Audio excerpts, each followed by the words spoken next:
All right, I guess we'll go ahead and get started. So good morning, everyone. Welcome to this first look at EC Consul's newest certification, which is called the Certified Network Defender.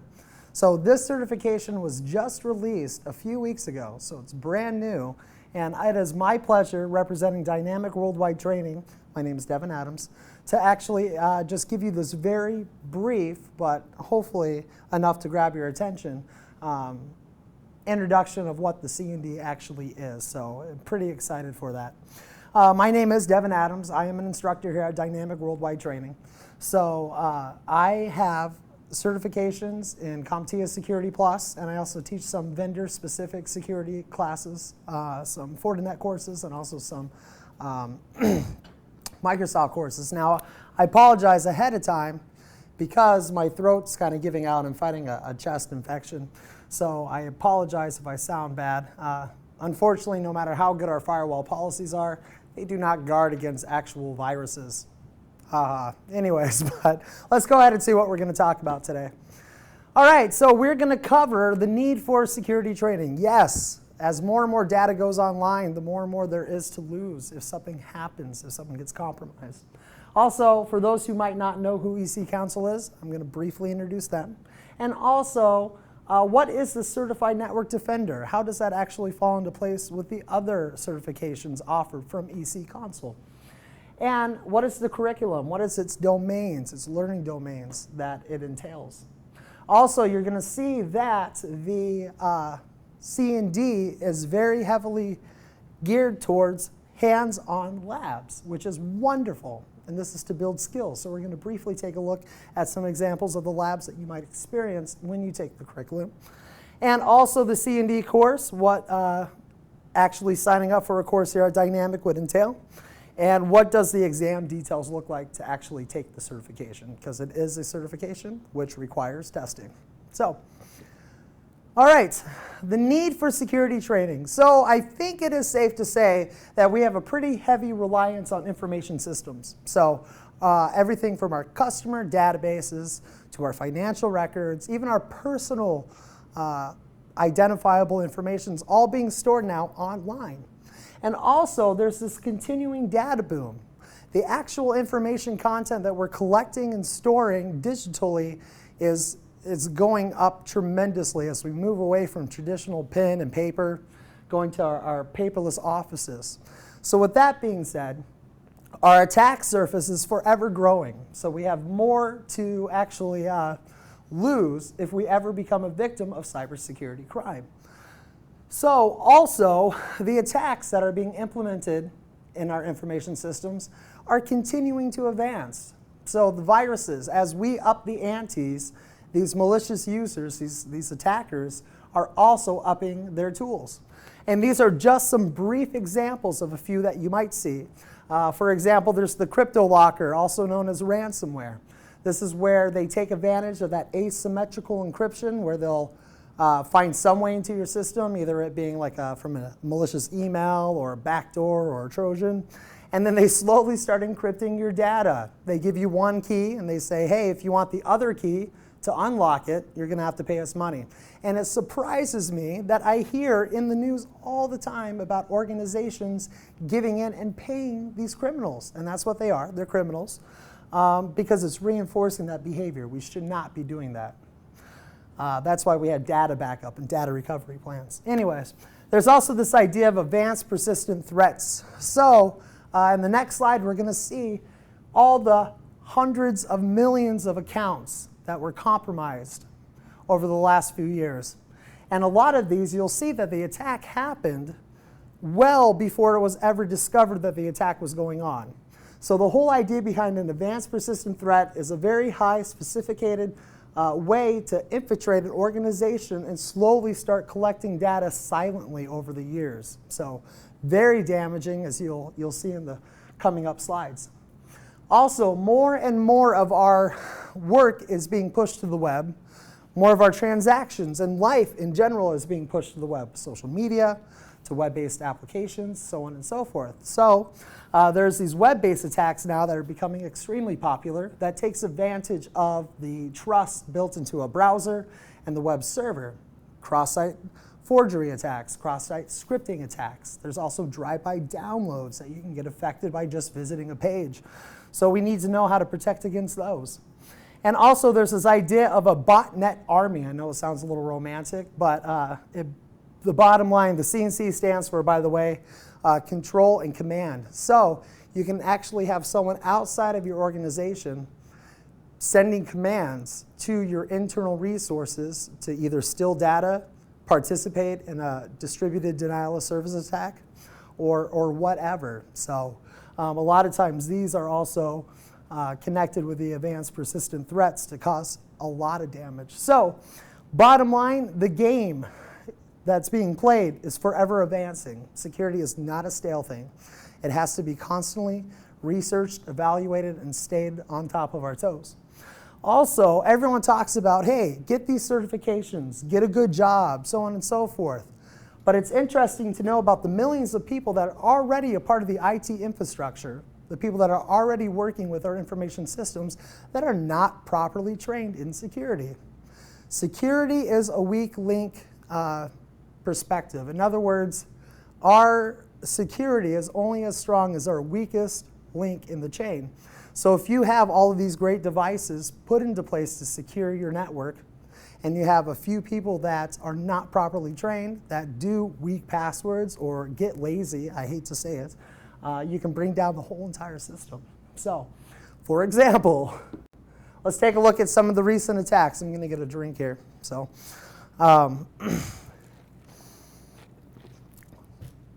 so here we go. This is the top 10 biggest data breaches that have been recorded so far. The Yahoo one was just recently. I think they came out like in August that they were being compromised.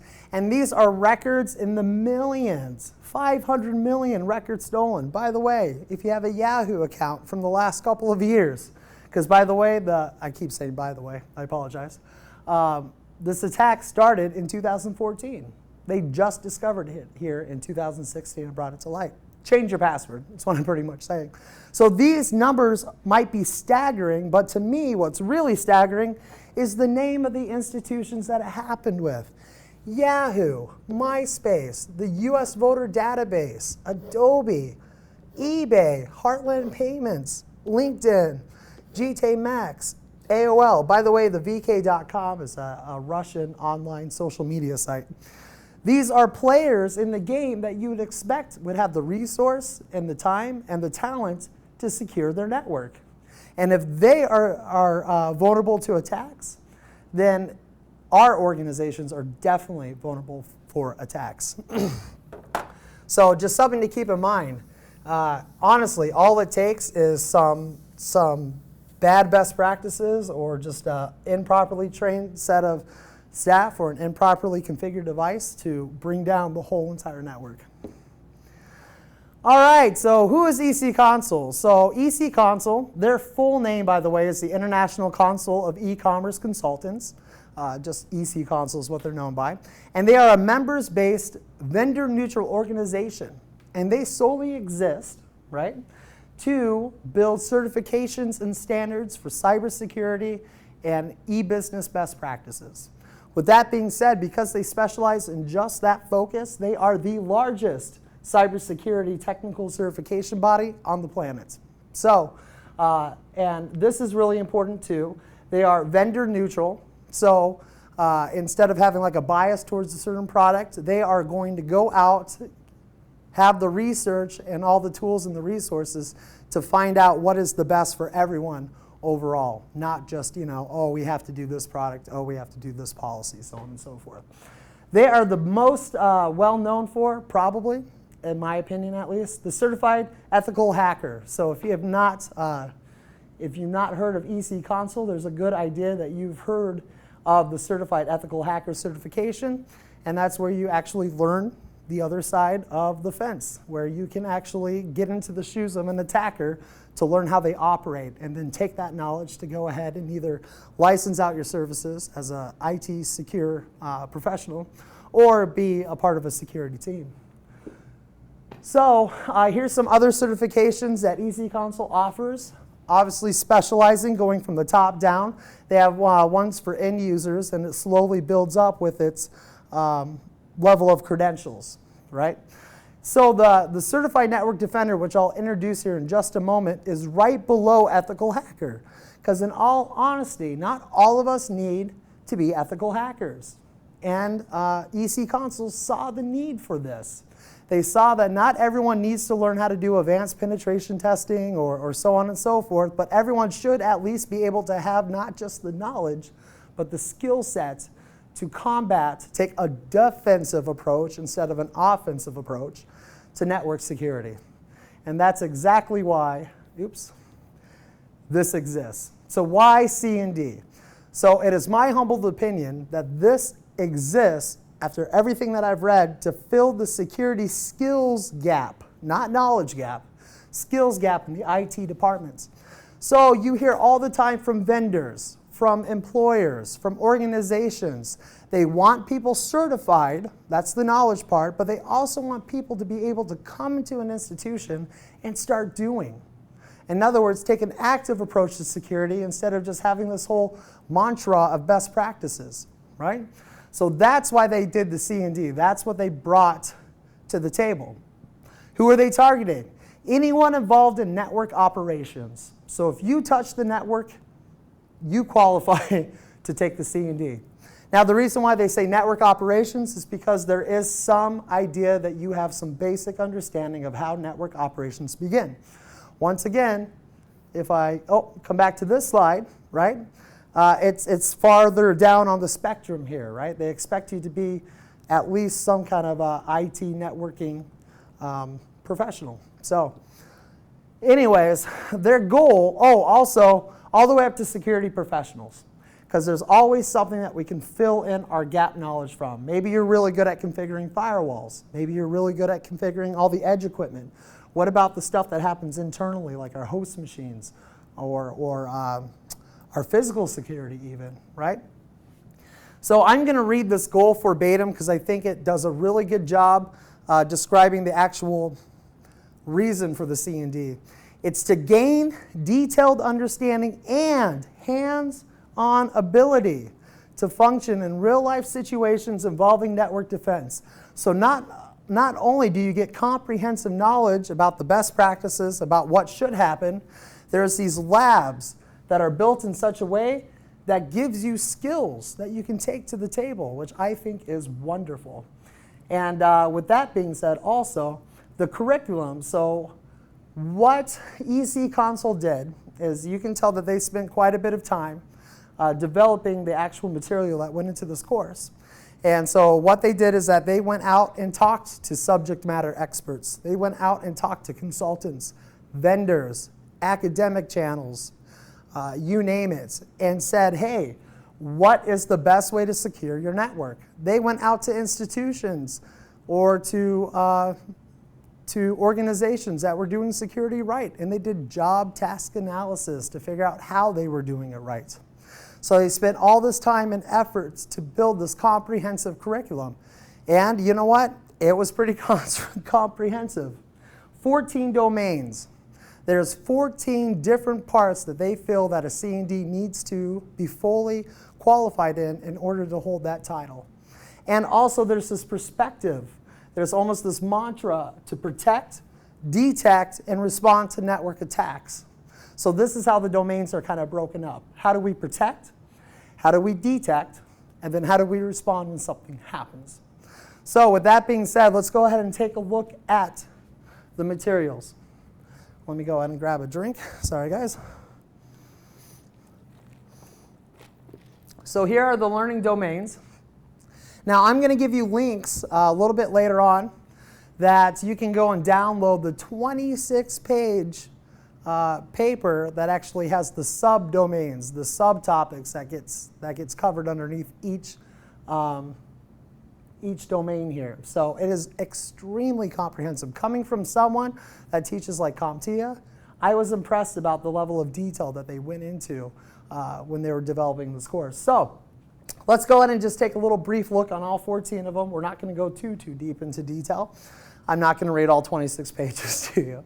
My voice wouldn't do it. Anyways, but Computer network and defense fundamentals. So this chapter is just an introduction into IT networking fundamentals. So we have like the OSI model, the TCP/IP model, how IP headers work, so on and so forth. And also some defense fundamentals like the CIA triad, and also the best practices in just security in general. And then also it moves on to what security threats, vulnerabilities, and attacks are. We need to know these things. Threats are what out there that is opposing possible risk, right? So anyways, attackers. Let's just take an example of an attacker as a threat that's out there that's trying to steal our data. The vulnerability is how they penetrate the system. The attack is what they do once they get there, or how they accomplished it through the vulnerability. We need to have these terminologies, these knowledges. And also, what are some security controls? Whenever we talk about security controls, we're talking about ways to control risk from these things happening. Also, protocols like the cryptography, SSL VPNs, IPsec VPNs. What are the different protocols that are out there to protect our network? And also the devices, firewalls, UTM, DMZs, you name it. So, with that being said, these first 3 chapters really are just the introduction. So they are there to build this great foundation to have the vocabulary and the knowledge to move forward with the rest of the course, right? And then starting here with the network security policy and design, we really start getting into the protection parts. So we all know, for those who are in security, that security does not happen until there's a policy put into place. So there needs to be something that comes down and says, okay, here's the password policy, here's the VPN policy, here is the schedule policy of maintenance windows, change management, you name it, right? So that's where they begin, which I think they structured this in a very logistical, friendly way. So, and then also we move on to physical security. How do we protect our actual physical devices? How do we protect the facilities that are hosting or not hosting, sorry, that's actually physically holding these devices, right? So, because you can have the best security in the world down here, but if you leave your doors wide open or your devices out in the blue, it's not going to mean much. Then they move on to host security.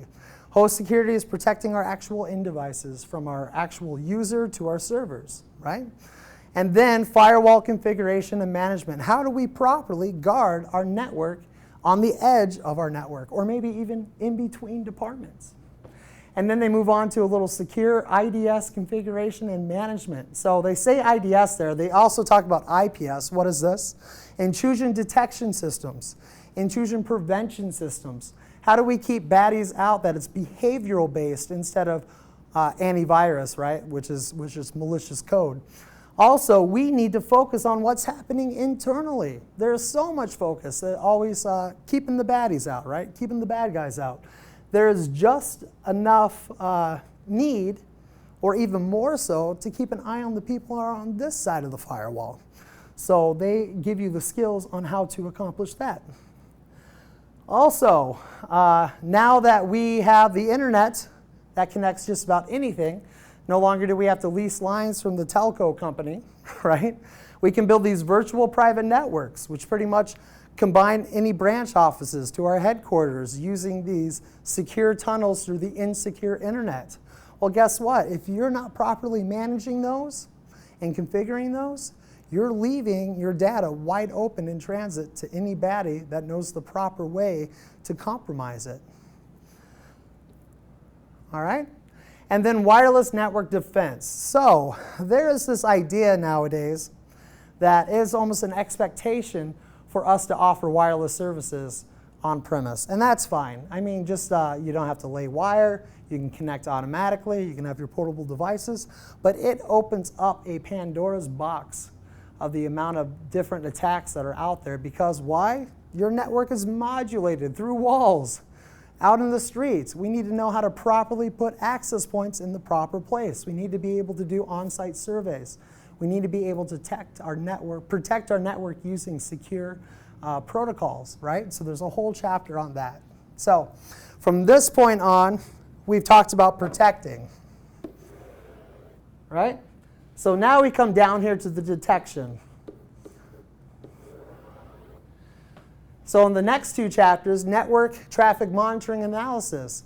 So we don't just set up these defenses and walk away. We have to continuously be monitoring our traffic, doing analysis on our traffic to see what's happening. So, because a lot of times there might be something happening that's not sending off an alert, right? We need to have an active role in monitoring our network and what's going on.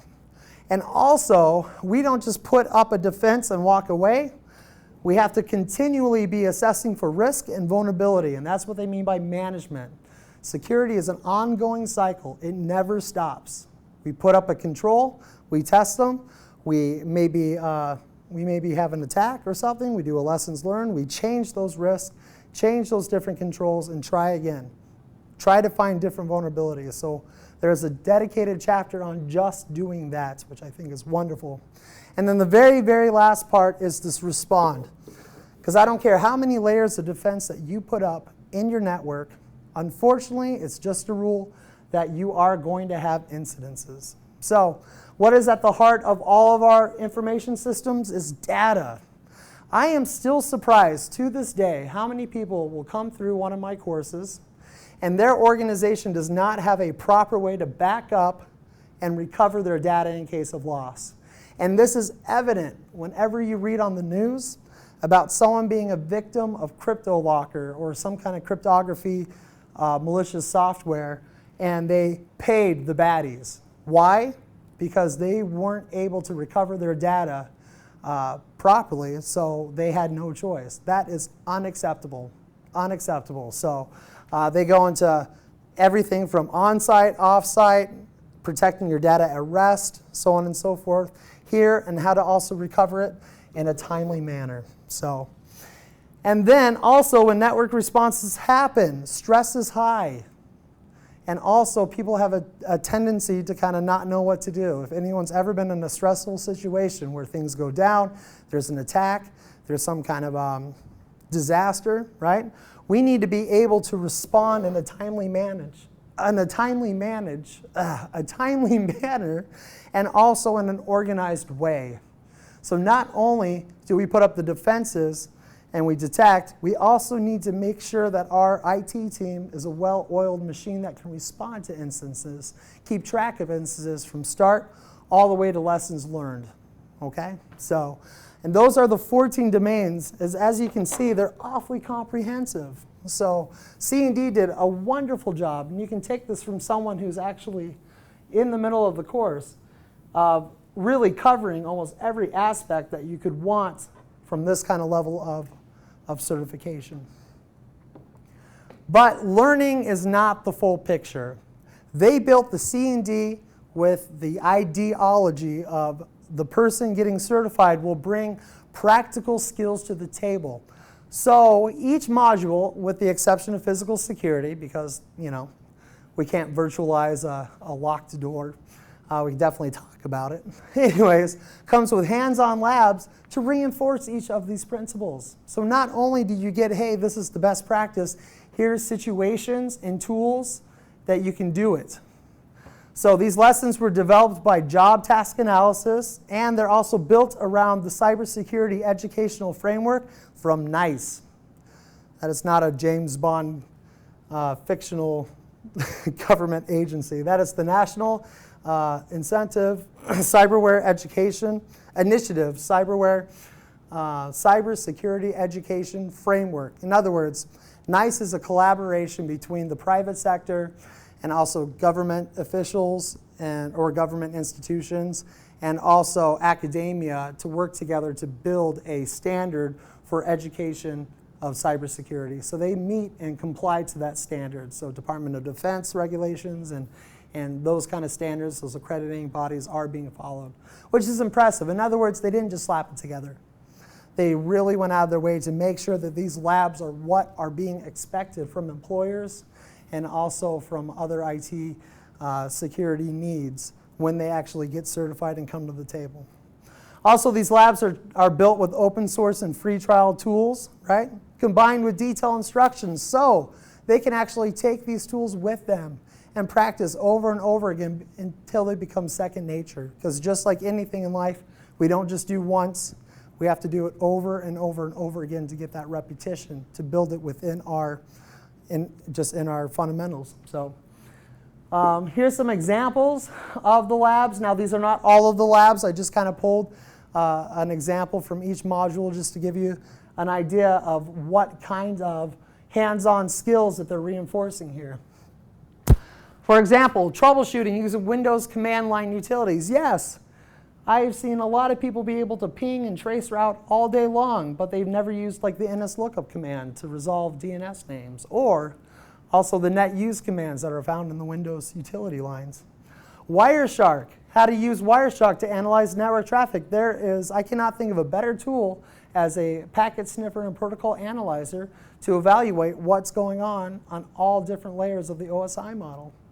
Vulnerability research. So this is how to properly go out, and they do have a list of, I didn't schedule them here, I didn't list them here, but they have a list of resources. Here's where you actually go to look up a vulnerability and find its way of dealing with it, right?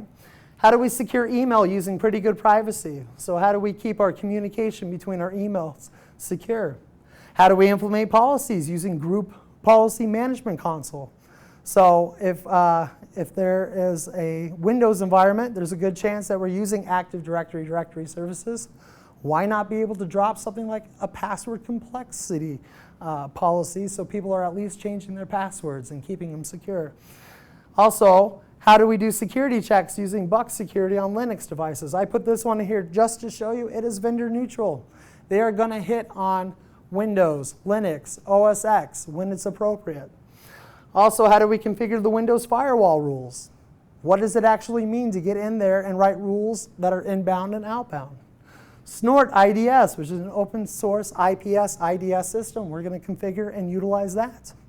We're going to learn how to configure properly VPN using this open VPN tool.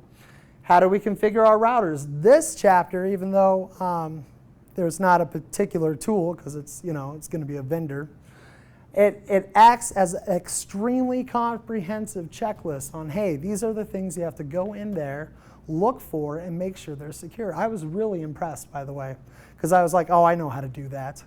And I was surprised on how much I actually missed. So, also, we need to know what's going on in our networking. So we have network traffic monitoring using PRTG. Also, how do we do vulnerability scans, right? How do we assess our risk and vulnerabilities using Nessus? How do we recover tools using the quick recovery tools? And how do we keep track of tickets using the open source security incident management system? So this is just an example of how the labs reinforce what we're learning. So they're going to give you skills that you can hopefully take back to your employer and not just know, but to do. And that's the whole idea behind the C&D lab part of it. All right, with that being said, about the class. So if you do sign up for a course here at Dynamic, it is going to be a full day, 5-day course, and it is instructor-led. So you do get that comprehensive interaction between an instructor that's been certified through EC Console to teach the course. And also you get comprehensive materials on all 14 domains. So going through a partner, you actually get the materials directly from EC Console. And then obviously the hands-on labs will be done in class, right, to reinforce those skills.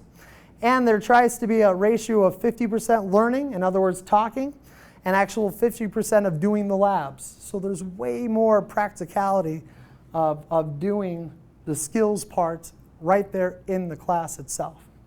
And also, the person taking the course can take those tools, take those resources home, and I believe it's somewhere like around 10 gigabytes worth of free tools and resources that you can take back as like a kit to practice over and over again, to read up on your own. It's quite amazing what they offer in the package.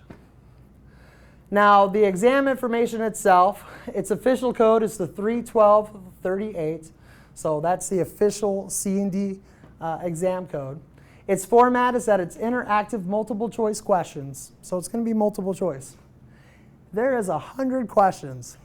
Not too bad. You get 4 hours to do it in. It's pretty long.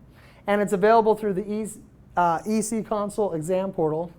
You must pass with a 70%. Now, I was surprised when I was first sitting the class, and we got to the point about the exam, and they flat out said, this is difficult. I mean, they did. They said the exam level of expertise is difficult. There's a lot of material to cover. There's a lot of information on those 26 pages of those domains and subdomains. And they're not going to lie. It's something you have to work at. But this is not a bad thing. The reason why they made the exam difficult, not impossible, but difficult, is because when you get certified as a certified network defender, you should, with confidence, be able to go back to your employer and know how to do the things that are outlined in the course curriculum. Bottom line. They can't make it too easy. Vendors are really sick of people memorizing answers and getting certified, is what it really comes down to, you guys. So, all right. So for more information, I know it's still a little bit early, but for more information, here's a couple of links that I would invite you to go look at. So the cert.ecconsole.org, Certified Network Defender, that site takes you to the certification part of it. Not actually about the program, but what it means to get certified. And there's also a link to the application. So I should really talk about that for a moment too. The two different ways that you can take this exam is either go through an actual course that is approved by EC Console, or you can submit an application for eligibility. Sorry guys, I'm a little sick.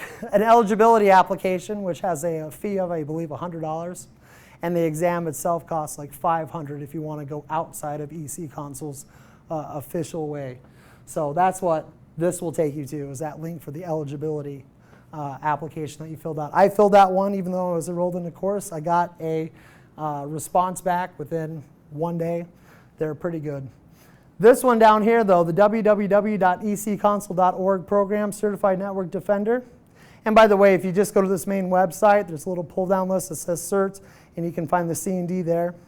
This is where you can go to download that 26 page of domains and subdomains of everything that's going to be touched on in the class. Everything that they could possibly test you on.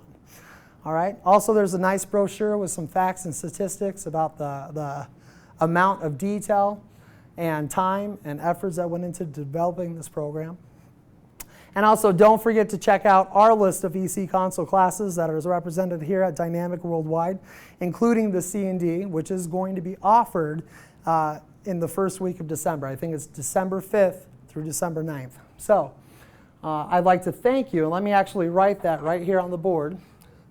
So we're going to be offering the class December 5th through December 9th for the first time.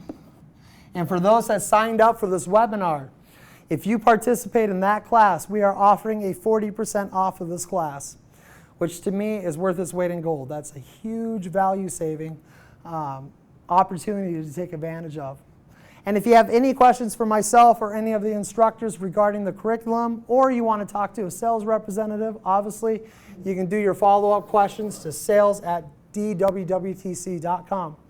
And I'd like to thank you guys for taking the time to listen to this first C&D first look. So thank you very much, and I look forward to hearing from you, and hopefully I'll see you in class.